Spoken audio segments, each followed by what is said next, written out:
Hello, all, and welcome. It's a beautiful Friday morning here in sunny California. Hope everybody's doing great. We have a fun live stream Q&A planned today, and we've been gone for a couple of weeks, so it's nice to be back. And we've got a couple of videos that have released since the last time that we did this. One of them was our rig build for our good buddy, Paul Jackson Jr., and so we're going to talk a little bit about that and kind of take you through some of the things that happened on that rig. And if you haven't watched that video, I highly recommend that you watch that video. If not for the build process, if just for the playing. Paul is such an amazing guitar player, and it's just so effortless. Everything that we did in that video, it was a matter of just choosing like which parts we wanted to showcase. There was like no throwaways in there. Paul is such an amazing player, so that was really fun and a really cool rig build. And Paul took a lot of time to really make sure that we got nice footage and was really gracious. So it's always nice when you build a rig for somebody and they're that willing to mix it up with you. And then of course we got the Clapton video that's still going strong, and this is really about recreating the 80s era Clapton rack tones. So we'll get into some of that, and we'll play some of the sections that we recorded with the James DePreto. We recorded the whole thing over at 25th Street Recording in Oakland, which is an amazing place to record if you're ever in the Bay Area and you need a state-of-the-art recording studio. That's definitely the one. So really cool stuff there. And we're also going to be doing some giveaways today. We have a couple of different items that are in collaboration with some of our sponsors. We have our Pro Winder from D'Addario. This is what we use on all of our guitars in the studio and here at my home studio as well. We use the Pro Winder. We also have the D'Addario Pro Plus Capo, and so we'll be giving away those. We also have some D'Addario 3-packs of NYXL 10s. We have a one-spot True Tone milliamp reader. This is great if you're building a pedal board and you need to know what the current draw is of your pedals so that you don't exceed, you don't exceed the total number of whatever the allowable current is of that output, so you can make sure that you're matching them up well. And then we also just have a True Tone one-spot wall wart, which we're also going to be giving away. So lots of great giveaway items. We're going to be doing those every 8 minutes. So I'm going to start the timer. And I'm also going to start a timer on my phone because I realized that I talk through the timer all the time. So to keep it a little bit more legit, I'm gonna have a double timer. So if you hear it go off, that's the reason why, is that I have my phone sort of duplicating the 8 minutes here. So every 8 minutes we'll do a giveaway. We'll have 5 total giveaways. So be sure to participate in that, which is basically just I'm going to ask a question that's in regard to one of those videos that we mentioned, either the Paul Jackson Jr. one or the Eric Clapton one, and it's going to be something that has to do with some of the content in there. So this is almost like a check for understanding or a comprehension of those. And if you answer the question correctly and you're the first person to get it, you'll earn your prize, which will be one of these items. So without further delay, let's get right into it and go into Paul Jackson Jr.'s rig. And make sure that if you have questions that you want to have answered, we'll kind of reserve maybe the back half of this for that. And so get your question in early, because it'll definitely be easier for me to make sure that we hit all those if the earlier that they are in the sequence. So let's go to Paul Jackson Jr. So, that's a rig picture. We'll go to that later. So Paul Jackson Jr. So who is he? Some people had no idea who Paul Jackson Jr. was. If you don't know who he is, you've definitely heard him if you don't know who he is already. So he played on a lot of the stuff on Michael Jackson's Thriller. A lot of kind of those funky parts, like on PYT is probably, I think, one of the best examples of kind of that really compressed, clean tone.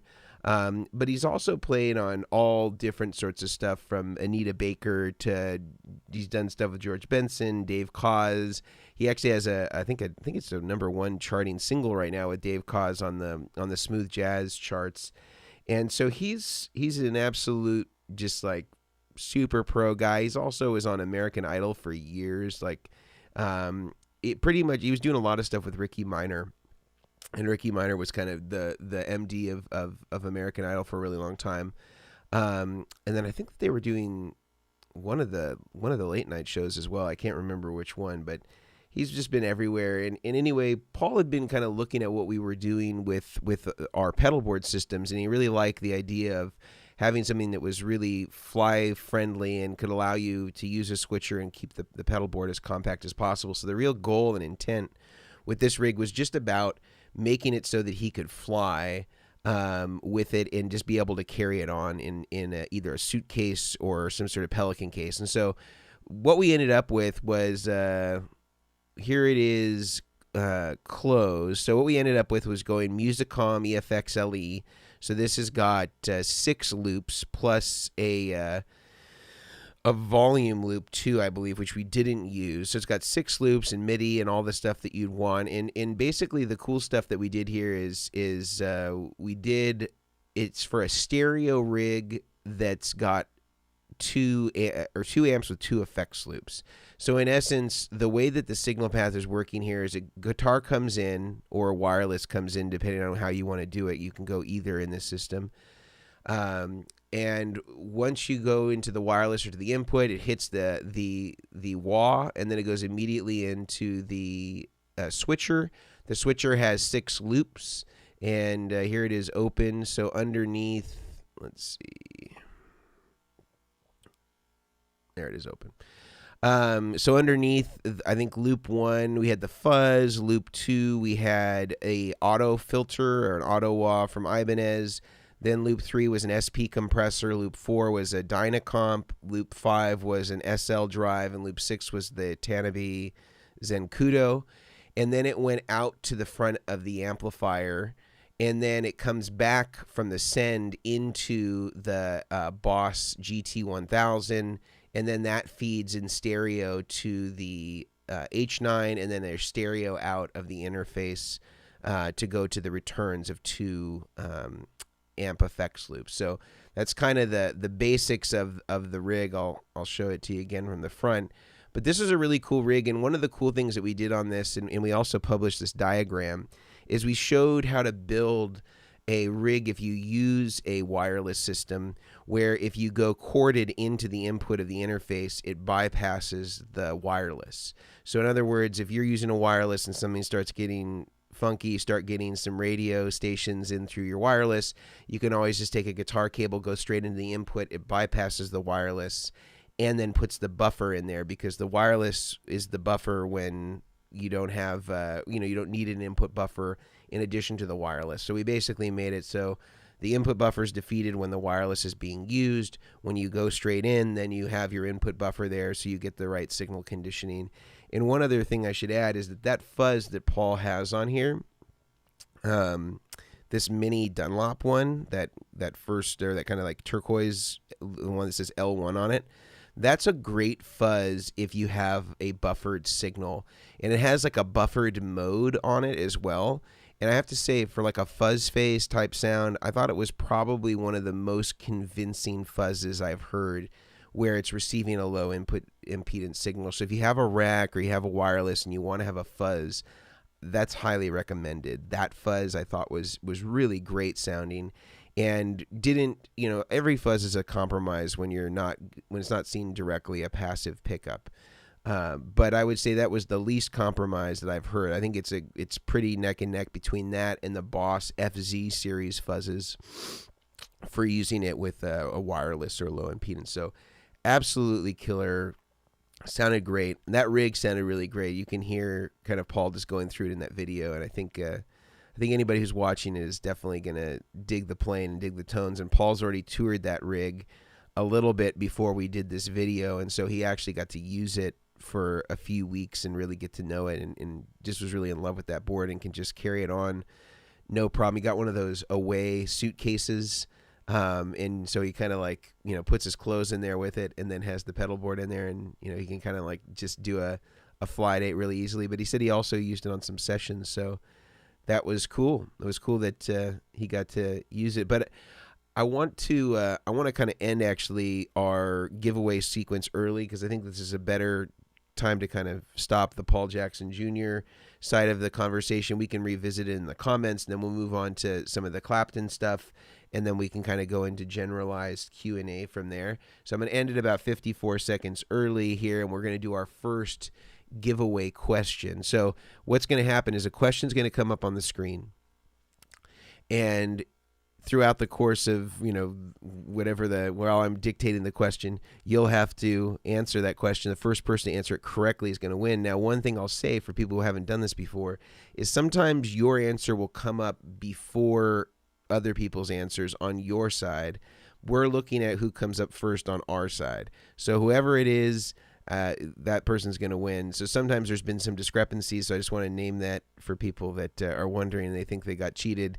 I promise you didn't. We're looking at the kind of the live transcript here, and that's what we're using to determine who's the winner. So the first question is, and this is unrelated to Paul Jackson Jr., is what amps did Eric Clapton use in the late 1980s? Now, if you watched our video this week about Eric Clapton, you will know the answer to this question.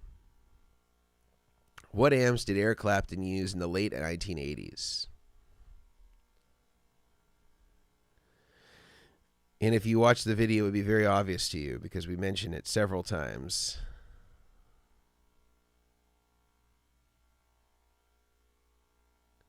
And it looks like Skylar was the winner of that one. It was a Soldano SLO, and he used two of them. And that's going to get Skylar a Diodario Pro Winder.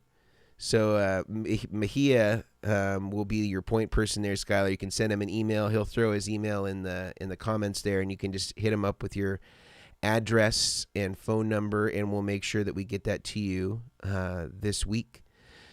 So awesome. We already got one down. So let's restart the clock. We're going to do another giveaway in 8 minutes. So stay tuned, and we'll continue going through. If you have questions, of course, put those in the comments. And if there's anything you want to say about any of the other stuff that we're doing, feel free to do that. Commentary, feedback, all that stuff. Let's get into the Clapton video, though, for this week, where you can see the Soldanos right there, the double Soldanos. And we'll go through some of the stuff that we talked about in the video, and I also have some excerpts from each one of the songs that we performed, or James performed, to kind of illustrate those tones. So one of the big things with Clapton's tone generally that I think incorporates kind of that era, I think is really the idea of the paralleled amplifier. So if you look at our thumbnail again, you can see this is kind of like a snapshot of his rack and the whole rig setup. And so basically, like what Pete Cornish did, who was the one that designed this particular rack for him, is they were using the two preamps from the Soldano SLOs, and they were mixing them in parallel, and then they were feeding it to the rack with all of the line level effects and all of the parallel effects that they were running, and then they would come back into the return of the effects loops from there. And so the cool thing about this whole thing is that you could set the Soldanos to different settings completely. You could put one on the clean channel and one on the dirty channel, and you could put one, on the with a completely different, a brighter EQ, and one with a darker EQ. And so there was so many different ways that you could mix this, and even his tech it's kind of like a primitive thing for the time, but they had like this pegboard where the tech could override settings that Clapton had on sort of the pedal board platform that he used to kind of control the rack. And so he could make manual changes by just kind of, it almost looked like Battleship or something like that. You could take like a little peg and move it to a different part of the board, and it was like a grid that he could override whatever Clapton was doing if he, walked up on the ego ramp or something like that.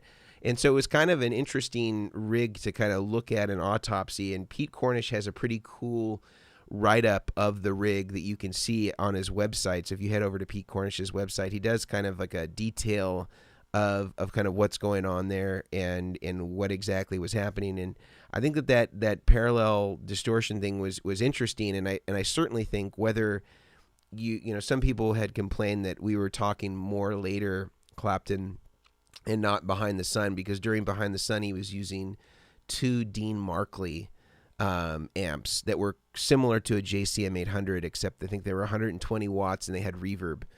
And then he had a rack system that was built by Robert Bradshaw, but a lot of the same components were there. I don't know.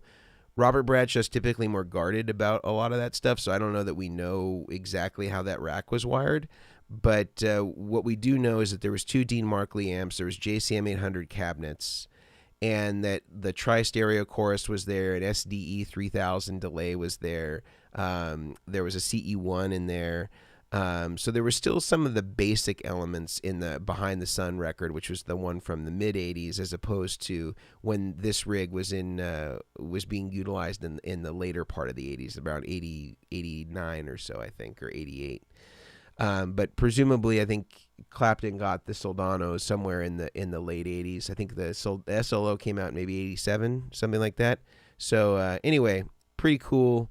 I thought it sounded great, but let's listen to a couple of them. This is using, basically our trick to doing this was using this thing called the Signal Blender from Old Blood Noise Endeavors. And we put 2 dynamic distortions in there, and that could have really been anything. It wasn't like a highlight of the dynamic distortion, or at least in my view. You could put any sort of scooped overdrive or distortion there, and it would presumably be pretty close in terms of what you would go for. And so I recommended things like the Eddie Van Halen overdrive as kind of a scooped distortion pedal. The Maxon SD9, which is what our dynamic distortion is based off, is a good one. Another one that I didn't mention that's also good, and some people brought it up in the comments, was the Dookie pedal, the Green Day pedal that Dunlop released, which is also, it's very similar in circuit to the Eddie Van Halen. So those would all be kind of good options if you didn't want to use the dynamic distortion in particular. But let's check out Forever Man. You can kind of see what this sounded like. So we're going to give you some individual sections of each one of the layers, and then we'll put them all together for you. So check it out.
And I know that the giveaway clock restarted. We have a minute 52 left, so I'll disregard this one. I got it on my phone, so we'll do a giveaway in about a minute 52. But I think you can hear there that James totally nailed it. He didn't want to punch in, and so you can see right at the end as he finishes the solo, he brings down the volume to try to clean it up so he can go back to it. James is such a killer player. If you don't know James, definitely go check him out on Instagram. He plays with Chuck Prophet, but you probably also recognize him from like every single Dunlop video for the last 10 years. He's always been one of the kind of go-to guys for the Dunlop demonstration videos. But man, he really killed it there. And yeah, I think that the dynamic distortions or any scooped, even a DS1 actually would work great for this. 2 DS1s in a parallel mixer, and then just kind of set them slightly differently. And we were just kind of, we had Spotify open, and we were kind of like listening to those sections, and then we were kind of just messing around with knobs to kind of see how we could set the 2 dynamic distortions to kind of get them to work together. And on pretty much every single, at least the distortion parts, there's some clean in there. We definitely use both dynamic distortions, and then we might blend in the clean because you have that option on the Signal Blender if we needed to have a little bit more fidelity. But it worked really great. I mean, and you can mix the 2 different sides too, so you can have the heavier distortion side more prominent in the mix, or the cleaner distortion side more prominent, just depending on how you mix it. So that's a really cool tool if you want to really get into that sound. And it's amazing. It doesn't sound like maybe you would need that, but I think if you tried it, you would hear right away like, Oh yeah, like you got this kind of like parallel distortion thing happening, and it really lines up. And I think where you can hear it really evident in Clapton's playing is in the 24 Nights live record. That's our giveaway time. But anyway, with the 24 Nights live record, you can really hear that these tones line up really, really well, especially like on Bad Love. I'll play that one next after we do our next giveaway question. So the way this is going to work is I'm going to throw up a question. First person to answer it correctly is going to win a Diodario Pro Plus capo. Great capo. Everybody loves a good capo. You can never have too many. I think that's a saying. So let's do it. Question is, what was the unusual thing that Clapton did with his two Soldano SLO amps in his rig? This should be easy because we literally just talked about this. What was the unusual thing that Clapton did with his two Soldano SLO amps in his rig? What made this unique? First person to answer it will win the best capo in the world from Diodario.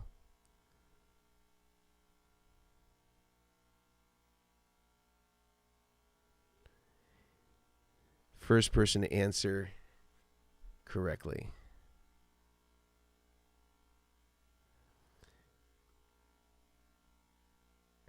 And Mejia will let us know the winner. I think there's a bunch of people. It looks like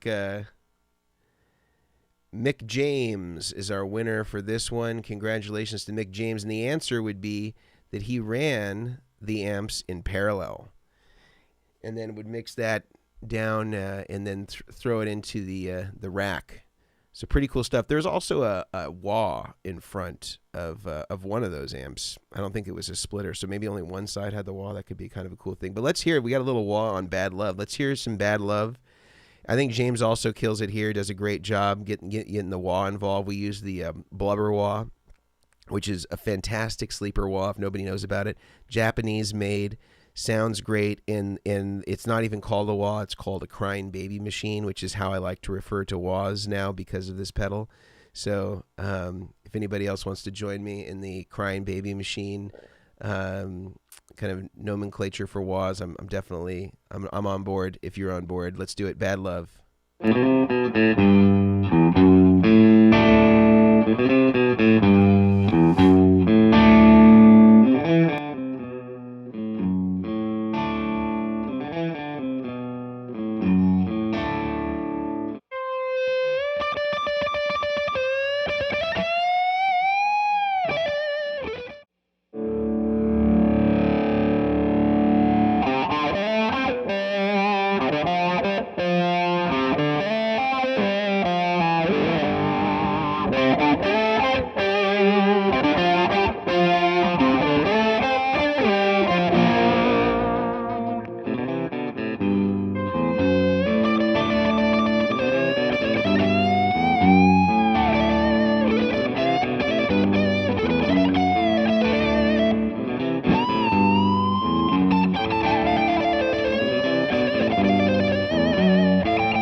So just killer playing there from James. I'm gonna restart our clock, and this will be slightly off because whenever we go to another screen, it sort of like starts us over from zero. But I have my phone going, so that'll also be our master. So we're about 30 seconds ahead of this thing. But man, yeah, James has killed it using the wah there. I want to play another one for you, which is Pretending. Which I think James also did a great job of kind of like, just nailing that whole thing. Clapton will do like these low E drones on it, which sound absolutely incredible. And I just want to share this. This is the hill that Rhett Shull wants to die on, the pod. Both Clapton and James were just using a pod the whole time. prototype pod way back there in the 80s before Line 6 was ever a thing. Let's listen to some Pretending. Same idea here, parallel distortion pedals, and then we kind of show you the signal path diagram on there too, so you kind of know what we've used roughly.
Again, just sorry, this clock is way off now. We're at 4.5 minutes, so I'll just disregard that for now. I'm just using my phone as our timekeeper.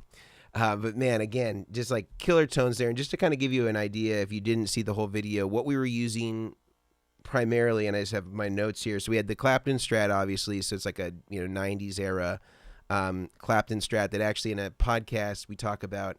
James sold me a Clapton Strat. James, the guitar player there, when I was a kid, used to work at Guitar Center, and he sold me my first electric guitar that I ever bought. And so it's kind of an interesting full circle thing that he does demo videos for us now. But we were also using the Nile compressor for a lot of those kind of like clean, like ka-chink parts that he does. We were using, of course, the signal blender, which we talked about from Old Blood Noise Endeavors, that had the 2 dynamic distortions in there and the ability to blend in the clean. We had the Meister Singer course from Jaux, which is kind of doing the tri-stereo thing, emulation. We also had the TC course flanger pitch shifter, and that was kind of doing more of the TC 1210 thing, so more of a widening, a little bit more of a subtle course. And then we had the flight time delay because Clapton had a 2290, so we're using that for some of the lead parts. And then we had the Polara reverb, which we relied on heavily, which is kind of doing more of that, plate reverb thing that a lot of the Clapton stuff would have. And this was a Lexicon designed reverb, the Polara from Digitech. So we're using that on a lot of this as well, just to kind of get as close as we can with pedals that are, available now or recently available more so than the racks and more space friendly. But let's go to another one. Let's see. We listened to Forever Man. We listened to Bad Love. Let's do She's Waiting. This is the last one that we did, and so you can get a little bit more of the idea of the vibe. And again, James just plays his butt off. Let's listen to a little of that.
He ends it just like Clapton would. Does a great job, man. James absolutely killed it. Big shout out to James. If you haven't followed James, go over to Instagram, follow him, James DePreto, the pride of Norco, California. It's one of the few cities that you could still ride through the downtown on horseback. I'm pretty sure it's the only town left in California we can really do that anymore. But yeah, James, absolutely killer. Loved it. We got about a minute or so before the giveaway, so I'm gonna jump the gun, get this done early, get the giveaway done, and then we'll get into some Q&A. And if anybody has any other questions that they want to take, I think we've exhausted kind of my notes for what we were going to recap on. And we'll take as many questions as we can with kind of the next half of this thing.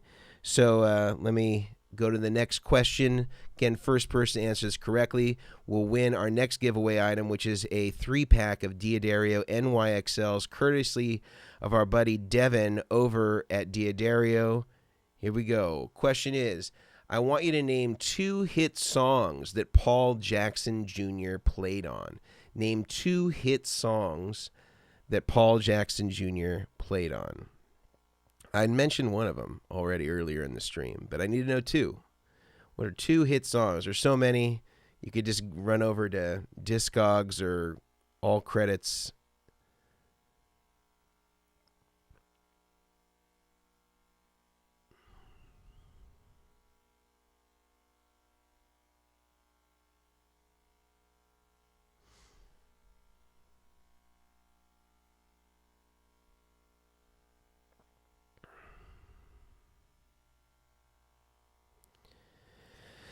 All right, I think we got a few people. I can already see that Jeremy, Jared, and Scotty kind of all had chimed in around the same time. Now, my understanding, and maybe somebody can verify this, or Mejia can verify this on the all credits thing, but I think that Thriller was David Williams.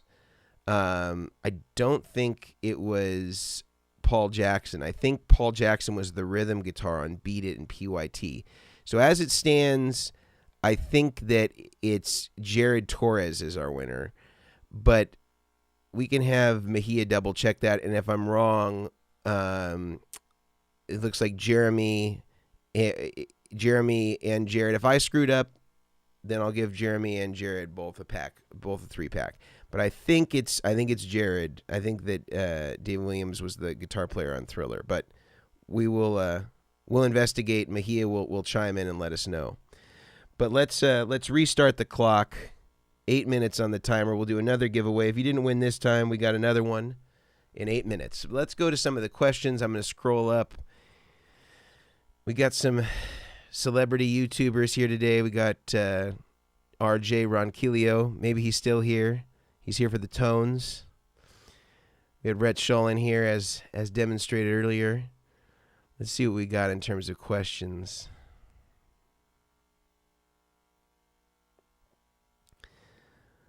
All right. This one is from Michael Lucas. Did you put the chorus in front of the dynamic distortion or after on the Clapton video? I put it after because presumably if the distortion was coming from the amp, then it would come after the preamp section, so I put it after. Jerry, when building your belt and cables, do you do semi-balanced? And if so, what end do you put the shield on? No, because there's really, semi-balanced is a made-up term, like, I don't know.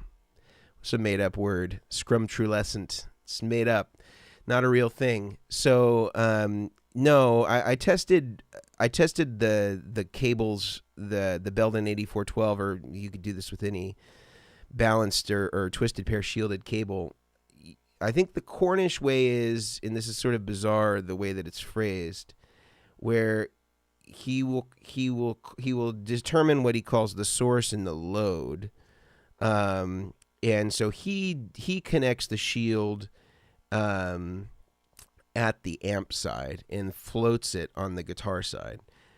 I've tried it both ways, and I've tried connecting the shield at both ends, and I can't get any difference in terms of the sonic aspect, and that would be true. I think that the argument is that it would shield better in one direction, but guitar systems are single-ended, so this whole argument about balanced is just it's just the physics aren't there.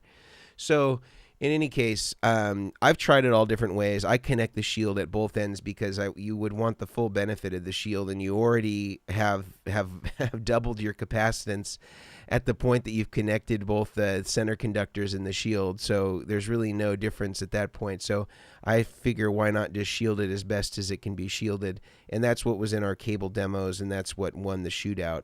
But again, there wasn't really any significant changes that I could detect, and I recorded them all to kind of see if I could make anything out between them, and I couldn't. So my advice is if you want to use twisted pair shielded, just connect the shield on both sides. I think that's the best way to go. This is the Gospel of Mark. Anyone put their chorus last? I put my chorus last, and I think it sounds awesome after delay. I think that's how Eric Johnson does it, so you're in good hands there, good company.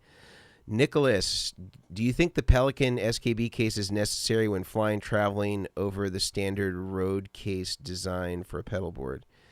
If you can carry it on, I don't think there's any real consequence. Paul Jackson was putting his in one of those away cases, so that I mean, it seemed to work for him. If you're in control of it, I think the only kind of trick would be if the airline says, well, we're maxed out on overhead space, so we're going to do a courtesy check or something like that, and then that's a little riskier because it's going to be getting banged around. So that's why I think it's just always a good idea to have a case. But the one that he has, there's Pelican and SKB, and there's actually one that I found recently from one of our customers. Found this case called a Seahorse, and it's like the max size that a carry-on can be. And you can put a Trek pack or any of that stuff in there to use as nice quality foam, and that's a really great one. And it's not that expensive. It was like maybe $120, which is way less than SKB or a Pelican. Okay, that was just from Mejia about our winners. This is from Jared on building a board like Paul Jackson Jr.'s. What tips do you have when wiring the upper tier cleanly? So I do it individually. So sometimes I'll actually, and you can see in the time lapse, if you look at we have a playlist now that's called 1 minute rig builds, where I just take a 1 minute overhead time lapse and just play it in sequence. Sometimes I'll just remove the whole entire top platform because it's just two thumb screws, and then I'll put everything down. I'll route the cables the way that I want it. And then I just kind of find a place, usually around the power supply, where things start to come back down. Or if it's audio, I might bring it down in a little bit different place. But if you watch the time lapse, you can kind of see the sequencing of it and how I start to dress it. And I start with the power first, and then go to the audio second. And the main thing I'm looking for is just that I can fully open the riser without any tension and close it without any tension or stress on the cables. And that's kind of how I make the determination of how long things need to be or how much slack there needs to be, so that there isn't any pulling, isn't any tension that's going to wear down the cables or the connection over time. This is Austin. I just rebuilt my board. What are your tips on eliminating a hissing sound that comes through when I engage pedals, even with no guitar signal coming through? Well, I think it depends on what your noise reference is, because sometimes people who are coming from like in the box stuff or X effects or Kempers, their tolerance for noise is different, and then they transition to analog pedals and tube amps, and they're like, oh my god, it's so noisy. And so their reference is kind of based on something that doesn't exist in the wild. And so my first question is like, what's your reference for the noise? And if you're used to using tube amps and analog gear, what I would say is just try troubleshooting. We did a video with Rhett maybe a year ago where he was having some trouble with his rig because it had gotten sort of taken apart by TSA en route back from London. And basically the moral of the story is, when you're troubleshooting, start at the last pedal in your rig and work backwards from there. So let's say the last three pedals were reverb, delay, chorus in your signal path. What I would do is I'd go guitar into the input of the reverb to amp. Check that. Are we good? If so, add in the next pedal. So guitar then goes into delay goes into reverb goes into amp. Are we still good? All right, then we're going to plug into the chorus. Guitar into chorus into delay into reverb into amp. So you just keep going sequentially, just adding in one more pedal, and you kind of see, is this noise issue cumulative? Does it get worse as you add more pedals? Or is it like you add in one pedal and all of a sudden it's like bad? Um, if it's that one pedal, then that's an easy thing to ID and fix. If it's cumulative, then usually it has something to do with what we call the holy trinity of tone. Do you have a high quality isolated switch mode power supply?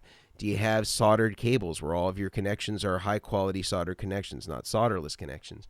Are you using high quality buffering? These are all things to consider that are sort of work, synergistically. And I think as far as the noise is concerned, the first two are more critical, the power supply and the soldered cables.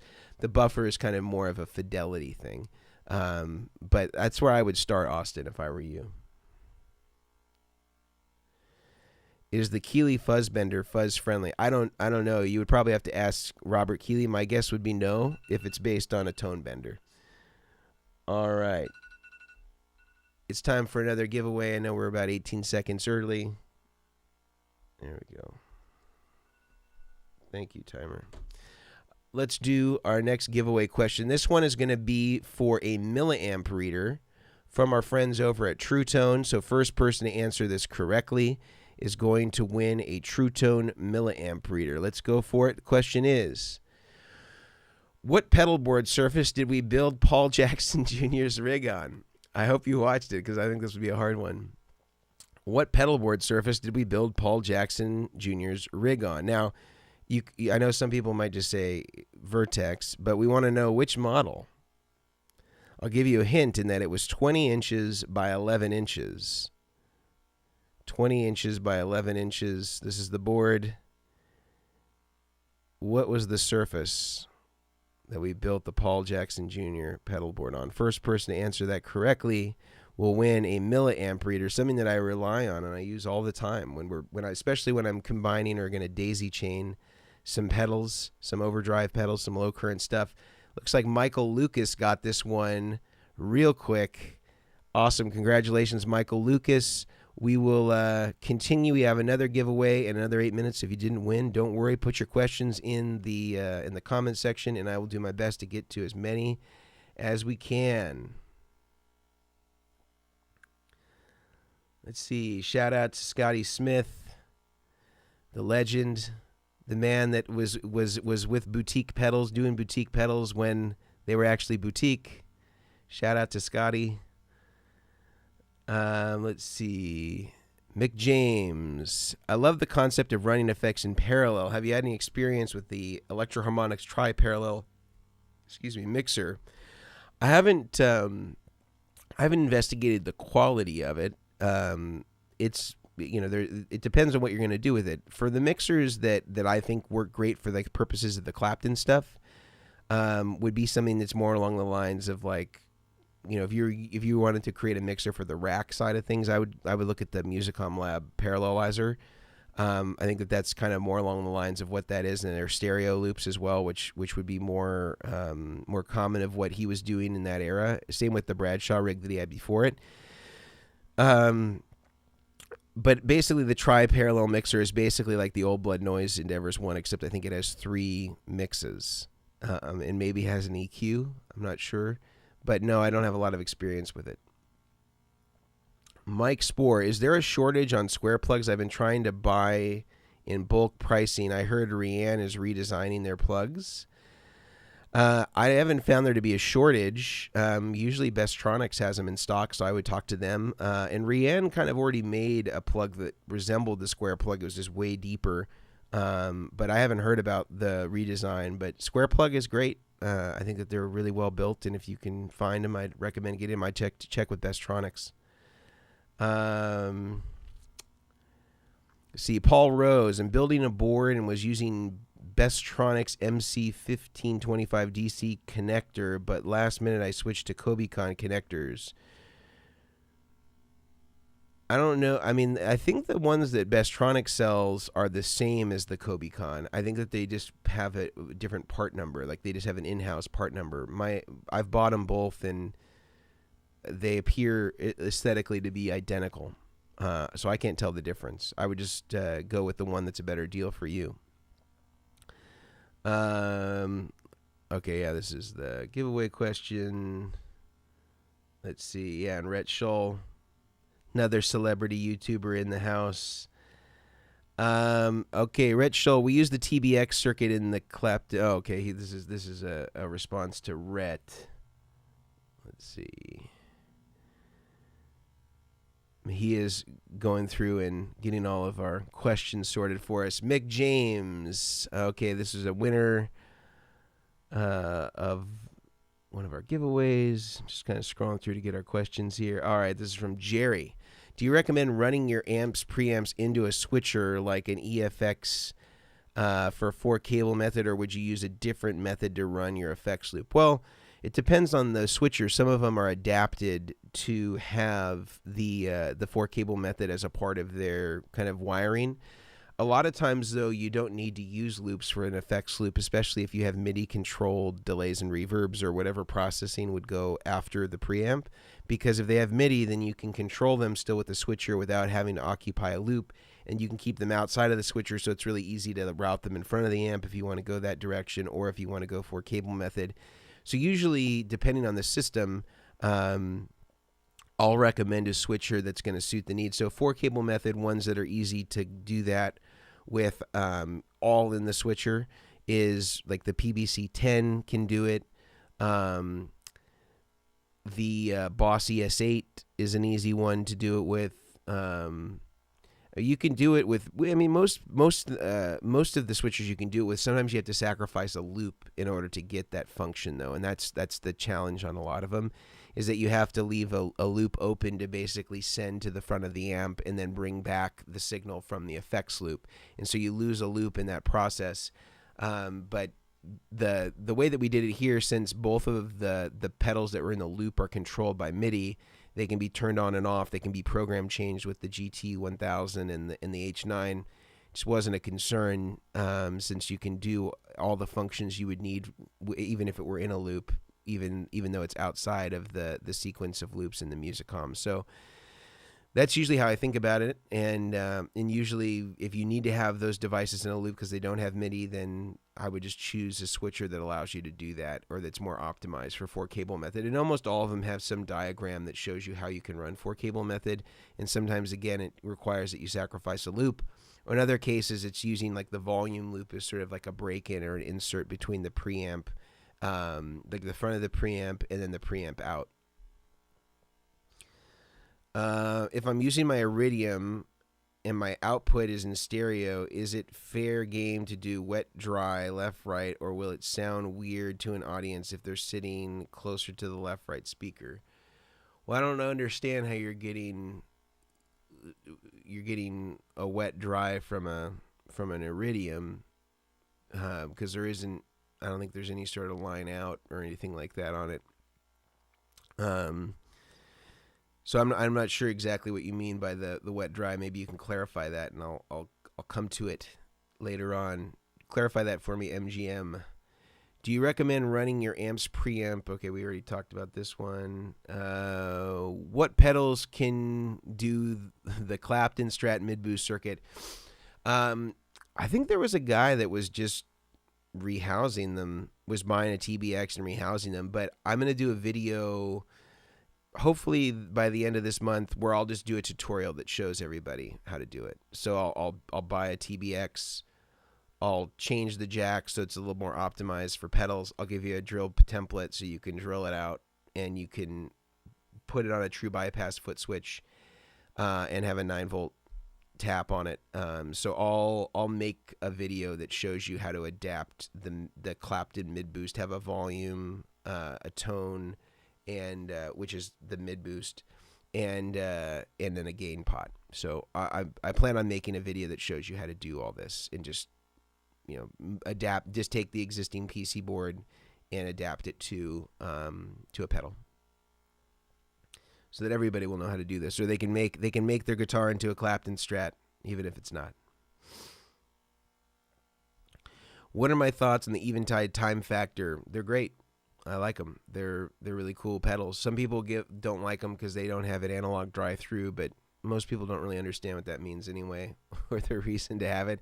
And if you're that concerned about analog dry, then you know what? Just put it in a mixer. Just put it in a parallel mixer, and now you got your analog dry. And I'd be surprised if they could hear the difference. Let's see. Is there a fix for a pedal that has an in signal pop when engaged and disengaged? I have clean isolated power. Well, it could be other things too that are separate from the power supply. It could be the switch itself. Some switches are noisier than others. That's usually why we use alpha, because it's just way quieter than a lot of the other switches mechanically if you're using a mechanical foot switch. Sometimes it can be a design thing.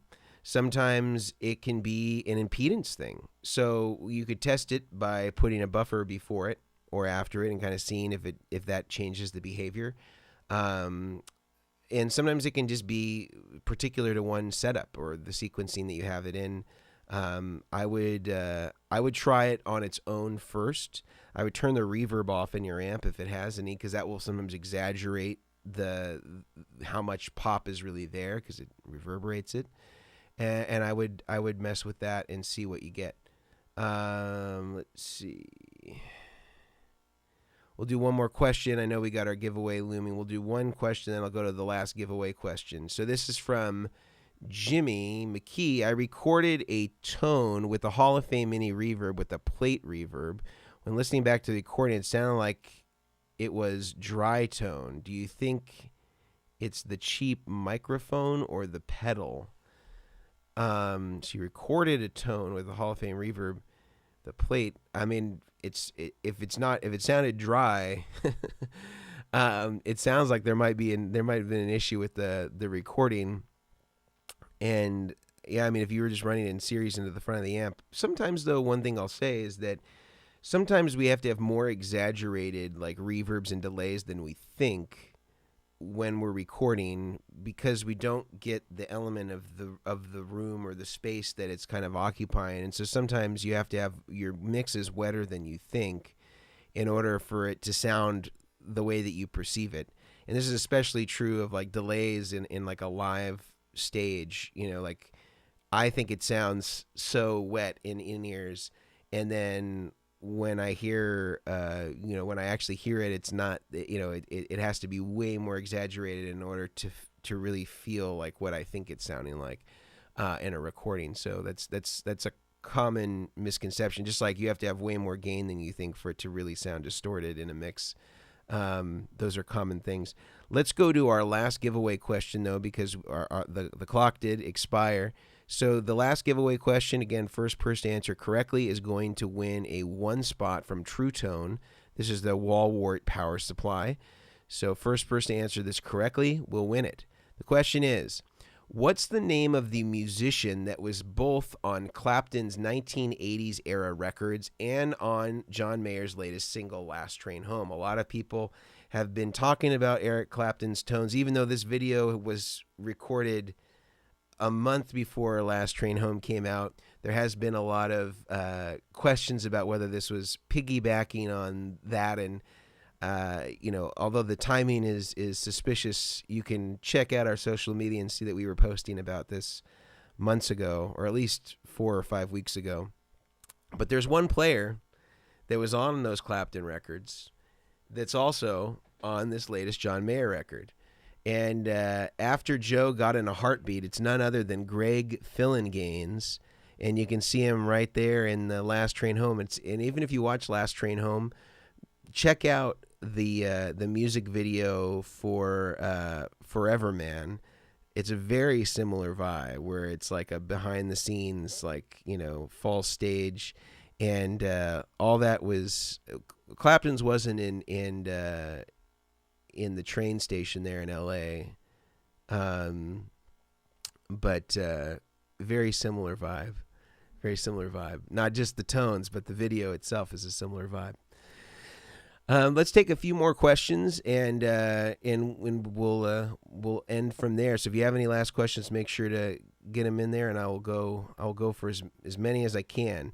Patrick Carroll, wondering if my HX Stomp needs a buffer in the effects loop. I have a beautiful Vertex Boost MK2. Do you think it would be needed there? Love Jackson's build. So, I mean, really the only place that a buffer could be effective in your loop is on the return, because if you put it on the board, by the time the send gets to the board, you already, whatever cable capacitance is seen by the amplifier send is going to be seen by the amplifier send. So I guess it depends on whether you feel like you're getting a lot of loss on the return. But with effects loops, it can sometimes be so many factors because there's no standards for impedances. There's no standards for levels. So you'll have anywhere between +4 and -20 on the send. Maybe it's buffered. Most of the time it's not. So I would say if you're experiencing a lot of signal conditioning, signal conditioning issues, I would look to see firstly if you have a buffered effects loop, and if you don't, I would actually recommend getting something like the Clinulator, just the mini one, and we sell it on the rigdr.com, but you can get it from other places as well, or you could try to find it on Reverb, and that will turn your passive loop into an active loop, and I would say that would be more advantageous than trying to buffer the return, because I think the output impedance of an HX Stomp is probably at worst 1K, maybe 500K, or maybe 500 ohms. So you could probably get away with it. I would say the problem is going to really be on that send coming out of the amp.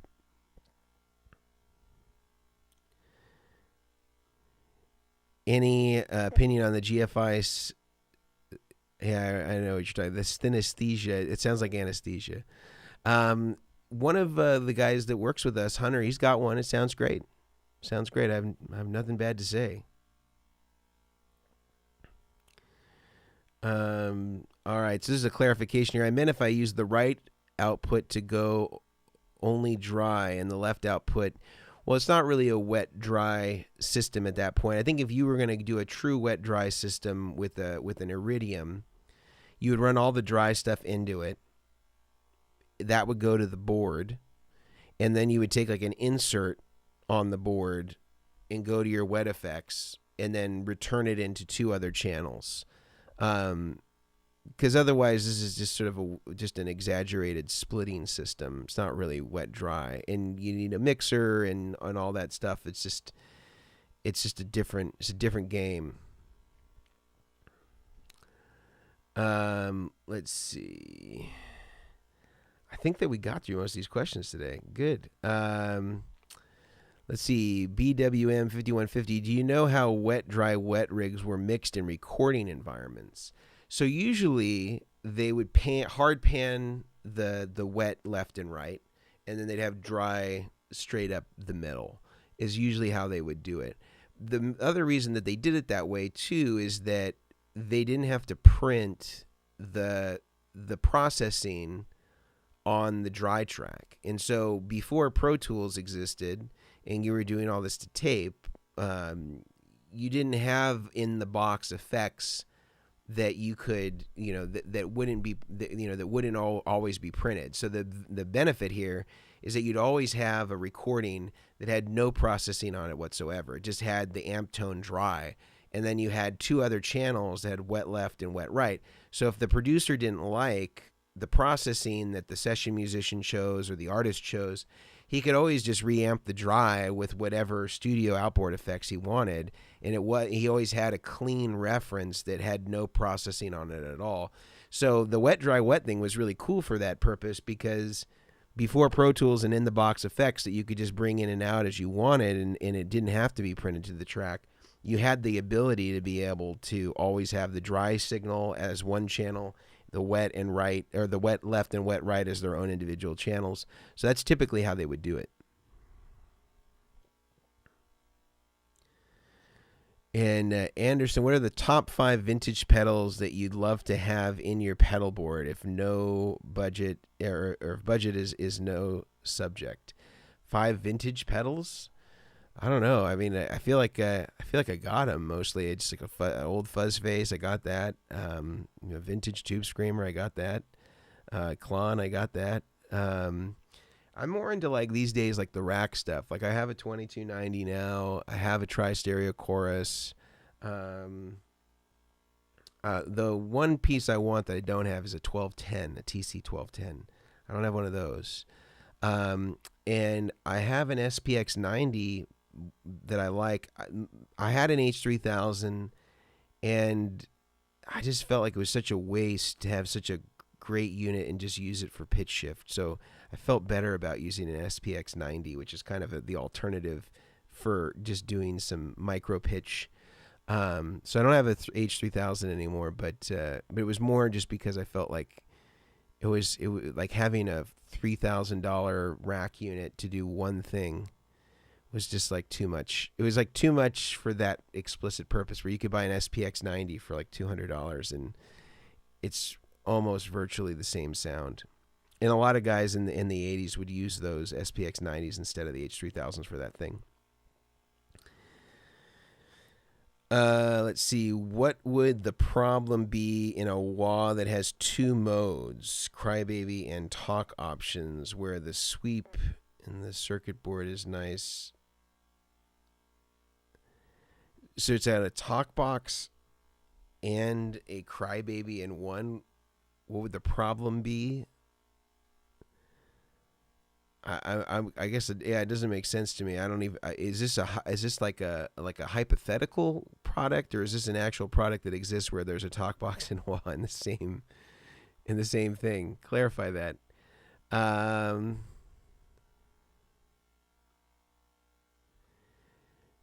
Do you have any experience with El Musico Loco pedals? I had a pedal called a Loco Box that my friend Tony Lowe hit me to. I don't know if that's the same thing. If it is, let me know. I don't know. Otherwise, I don't know of them. I'll take a few more questions, and then we'll go to our private stream. And if you're not aware what that is, we do a private stream for our Patreon members and our supporting members through the rigdr.com, which is sort of a consolidated version, which we have our own sort of private AMA kind of group. So if you're interested in getting on board with that, you can check it out on the rigdr.com or Patreon. We also offer a free version of the account. And so if you look at all the options and you're like, you know what, this isn't in the budget right now, just send us a request for a free account and we grant 100% of those, no questions asked. So definitely don't feel bashful. We're happy to have you. And all we request is when things turn around and you feel like you can't afford it or you're getting value from it, that you can become a supporting member at that time. But there's no pressure. Nobody knows who's got a free account or who's got a paying account. Everybody it looks the same from our end and from the public end. So please feel free to ask questions or to request that and get involved and ask questions there if you'd like. This is from Courtney. Is the input buffer necessary or helpful if I'm running through an amp simulator like an Iridium? Well, I would say yes, it helps. The input buffer is important. The amp simulator, the Iridium, would only really help you with the output buffering section where you wouldn't need an output buffer. For the input buffer, your guitar still would want to see the correct loading that it would see if it were plugged into an amplifier. So absolutely the input buffer is critical here. I would say the most critical of any buffer on that rig if you're going to invest in a high-quality input buffer, for sure.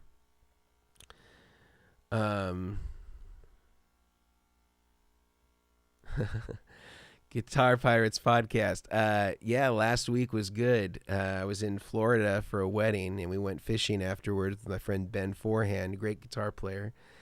And this was over in Palm Beach, and yeah, we killed it. We got I think we got 13 fish that we could keep, but we caught more like 20 a couple that we couldn't keep, because we had just missed the season cutoff for a few different varieties of fish, and we caught some big ones, but we just couldn't take them. But it was pretty incredible. We did.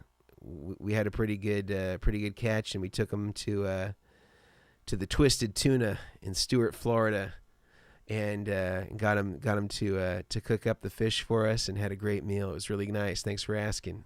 And if you're around tonight, tune into the Guitar Pirates podcast. We're going to be going live with them around 8 o'clock or so Pacific time. Do a few more questions. Tommaso, thoughts on the Old Blood expression sliders? I don't know the pedal, but I'm sure that it's just an expression pot on a slider instead of on an ordinary, knob or a standard shaft pot. All right, Mason, just have to ask, did you have any hand in John Mayer's pedal board in addition to Sharky's? I can't talk about anything until after the album comes out, and we will go from there. We'll go from there. The fish doctor. I'm a terrible fisherman. I knew nothing about this, especially ocean fishing. And so we had chartered a boat, or Ben had chartered a boat, my friend, and we had our own captain there. So he was the one that took care of everything. I was such a rookie. I knew nothing.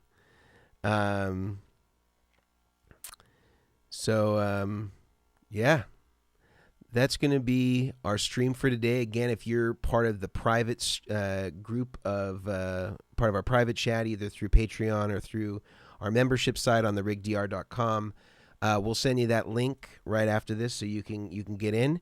And for everybody else, I just appreciate you being here and listening to me ramble about Paul Jackson Jr., one of my favorite guitar players of all time, and Eric Clapton and some of his tones. If you haven't checked out those videos, be sure to do that.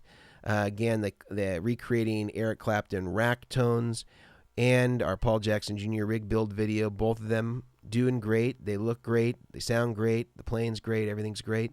So check those out, and we'll see you next Friday. Take it easy.